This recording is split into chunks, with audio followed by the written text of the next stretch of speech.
Hello, dear students. Welcome to What, Why, How, the daily initiative by IAS Baba, where we take up a current topic or an editorial and we declutter it in less than 10 minutes.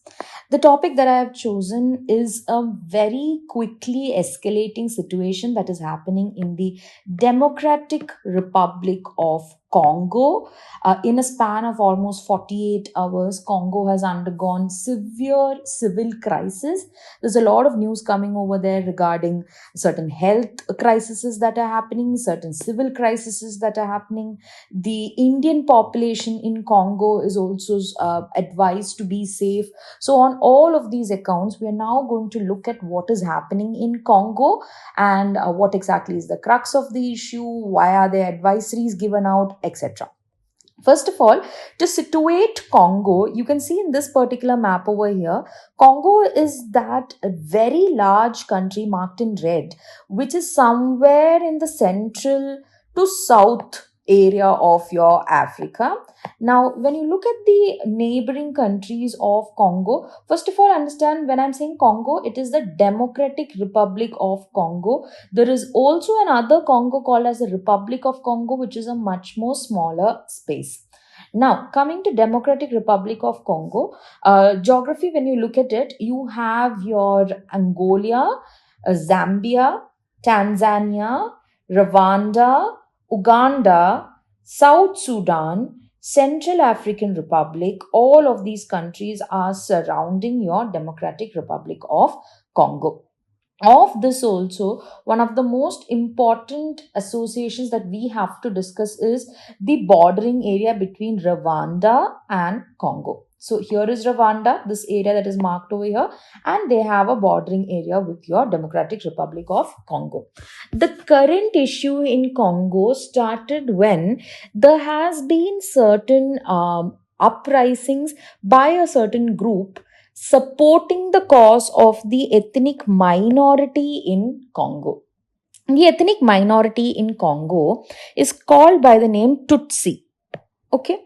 Now, understand in your Congo, there might be a minority, but in the surrounding Rwanda region, they are actually a majority community. Okay.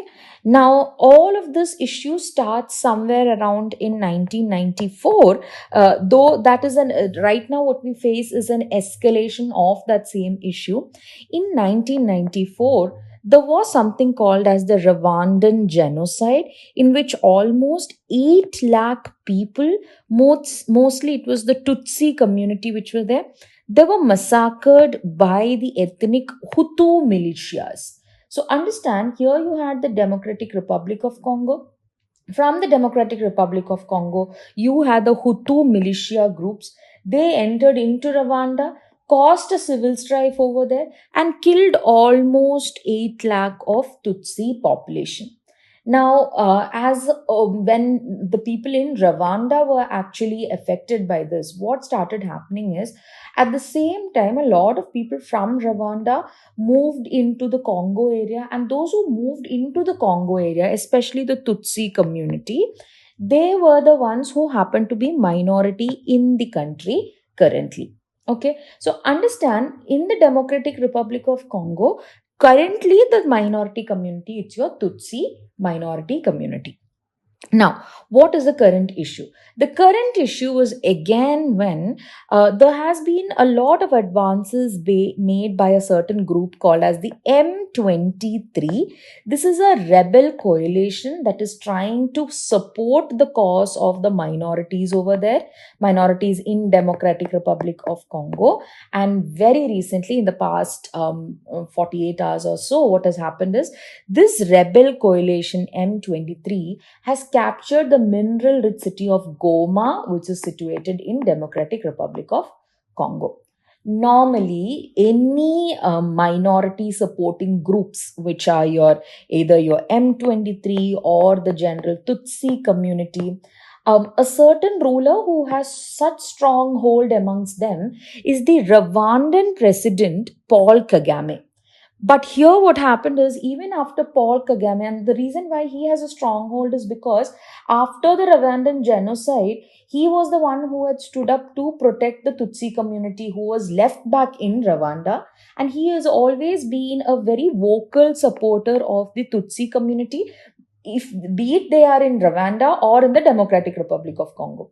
So mostly, whenever there are any rebel groups that are supporting the Tutsi cause, what happens is they normally are what you say a little bit more happy to actually hear to Paul Kagame's voice, because he is actually a supporter of the Tutsi cause. But here, what has happened is, even after Paul Kagame came about and tried to calm the rebel leaders of M23, still nothing could be done, and the situation is escalating as we speak. Now this kind of a instability in Democratic Republic of Congo, actually it escalated in the last 48 hours, but even before that the issue was actually there. It has led to almost 7 lakh people living in camps. Certain diseases have started spreading over here. For example, cholera, more than 22,000 cases and 60 deaths have happened in 2024. Measles is happening. Then there is malaria, and to add to it, the mpox or the monkeypox outbreak is also there. This is the reason why even WHO says, along with the civil crisis, if people are somehow saved from the civil crisis also, the next thing that awaits them is an extremely bad health crisis. Now, coming to India's stand in all of this, or India's role in all of this, few things that you have to understand is, if you look at it, the Indian nationals that are residing in Congo are almost 1,000. But apart from that, there are also persons of Indian origin who are residing in Congo, and their numbers come on the upwards of almost 5,000 people. So roughly in Democratic Republic of Congo, you're looking at Indians and persons of Indian origin who are in the total strength of almost 6,000 plus. Along with this, around 1,200 Indian troops are also serving in the country as part of the United Mission in Democratic Republic of Congo. This is a peacekeeping mission which is there in the Eastern Congo.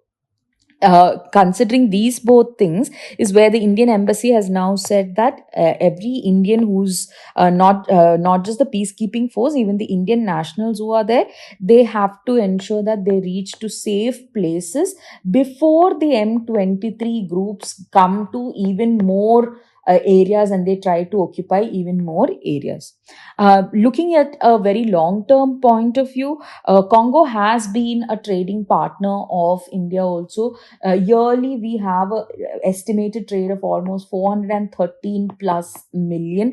This primarily comes from the chief commodities imported by India from DRC, which is your mineral fuel, mineral oils, copper, natural or cultured pearls, precious or semi-precious stones, seeds, etc.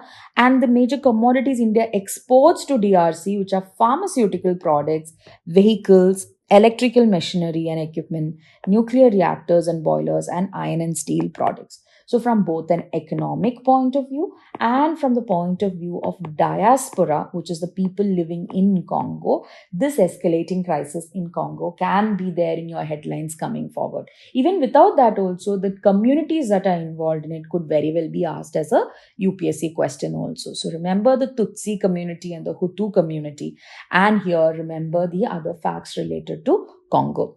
I hope this issue has been decluttered. Until we meet again, take care and happy learning.